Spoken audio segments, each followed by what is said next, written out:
Mesdames et messieurs, bonsoir. Notre focale de ce soir nous emmène à Maurice. L'île Maurice célèbre aujourd'hui ses 50 ans d'accession à la souveraineté internationale. Un demi-siècle marqué par quelques péripéties, mais aussi par de grandes réussites. L'île Maurice se retrouve aujourd'hui au sommet de l'Afrique en matière d'indice de développement humain.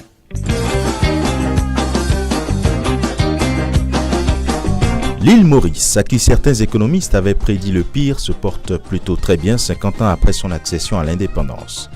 En ce qui concerne l'indice de développement humain, notons qu'il tient compte d'abord de la possibilité d'avoir une vie longue et en santé en se basant sur l'espérance de vie à la naissance, puis le niveau de scolarisation à partir du taux d'alphabétisation et enfin le standard de vie.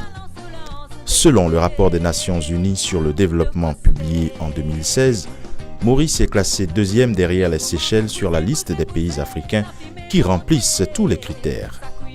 Maurice occupe le rang de 64e au niveau mondial et 13 pays africains se trouvant dans le ventre mou de ce classement qui sont par exemple le Botswana 108e rang mondial, le Gabon 109e, l'Égypte 111e, l'Afrique du Sud 119e, le Cap-Vert 122e, le Maroc 123e, la Namibie et la Guinée équatoriale se partagent la 135e place, le Ghana 139e, Sao Tomé et Principe 142e et le Kenya 146e.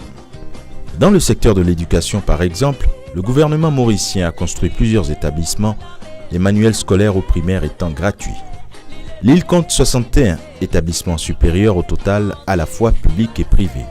La plupart des établissements privés fonctionnent sur un mode d'enseignement à distance par le biais d'accords de franchise avec des établissements étrangers. L'île Maurice a un système de soins de très bonne qualité.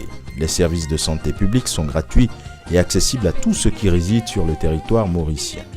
L'île Maurice compte aujourd'hui 5 hôpitaux généralisés, 3 hôpitaux de district et 6 hôpitaux spécialisés. Et chaque localité comprend un dispensaire, que ce soit dans les villes ou les villages.